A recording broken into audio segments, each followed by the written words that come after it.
Olá, o nosso papo hoje é sobre um assunto sério e, infelizmente, cada vez mais comum: as consequências legais de criar um perfil falso na internet para atacar ou difamar alguém.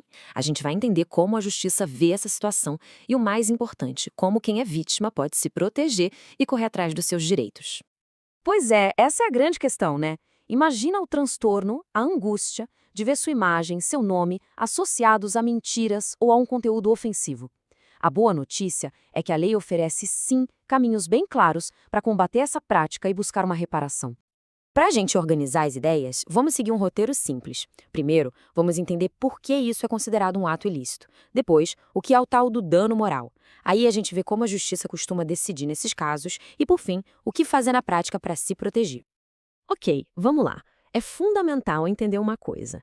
Criar um perfil fake com a intenção de prejudicar alguém não é só uma brincadeira de mau gosto de jeito nenhum. É um ato ilegal e que pode trazer consequências bem sérias. Aqui está o ponto central da questão. Segundo a Justiça, o que transforma o ato em algo ilícito é a intenção de manchar a honra de uma pessoa. Publicar coisas ofensivas, associar a imagem da vítima a conteúdo pejorativo, tudo isso serve como prova dessa má-fé. E é justamente isso que abre o caminho para uma ação de reparação. E olha, isso não é só teoria, não. É a realidade dos tribunais. Eles lidam com casos assim o tempo todo, o que acaba fortalecendo cada vez mais a proteção a quem é vítima. Vamos até dar uma olhada num caso concreto para ver como a coisa funciona na vida real. Agora, a gente chega num conceito-chave: o dano moral. E aqui não estamos falando de prejuízo no bolso, de perda de dinheiro. Estamos falando de algo que muitas vezes vale muito mais: a honra, a imagem e a paz de espírito da pessoa. Então, de forma bem direta, o dano moral é o prejuízo que atinge a dignidade de alguém.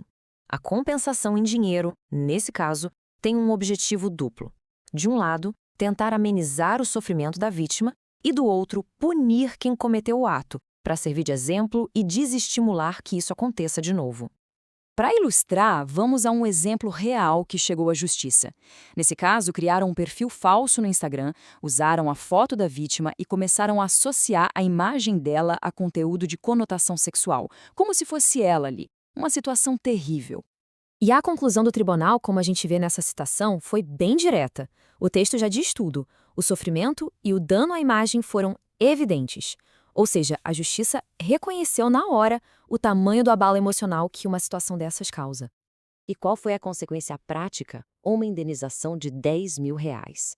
Esse valor mostra que a justiça não só reconhece o problema, mas também impõe uma penalidade financeira real.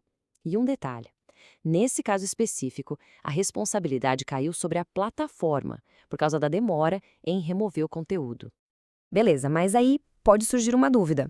Como a justiça chega a essa decisão?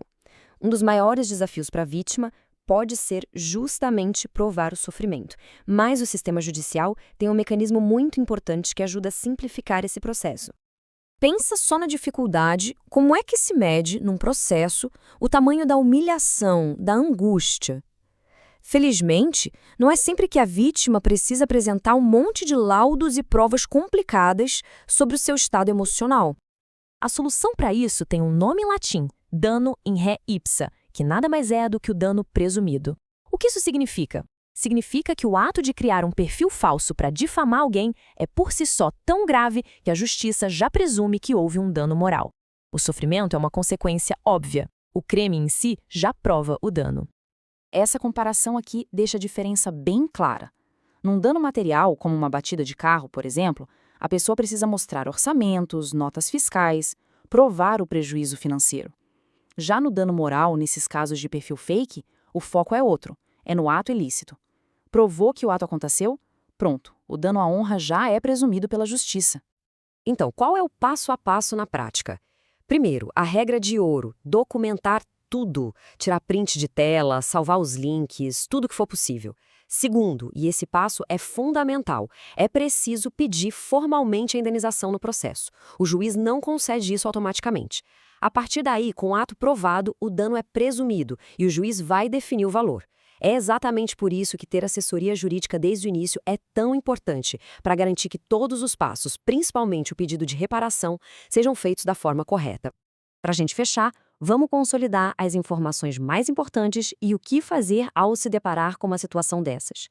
É um momento de se armar com conhecimento para se proteger. Então, resumindo, criar um perfil falso para atacar alguém é um ato ilícito. A vítima tem direito a ser compensada pelo dano moral, que, como vimos, pode ser presumido pela justiça, o que facilita muito as coisas. Mas, atenção, a reparação precisa ser pedida formalmente no processo, e por isso o conselho final e o mais importante de todos é: procure orientação jurídica especializada. Um profissional vai saber exatamente como agir para documentar tudo, acionar a justiça e proteger os seus direitos de forma eficaz. Fica aqui a reflexão. Numa era em que nossa identidade digital é praticamente uma extensão de quem a gente é, o valor da nossa honra e da nossa reputação é incalculável. A justiça já reconhece isso, e é fundamental que todos nós saibamos como defender esse patrimônio.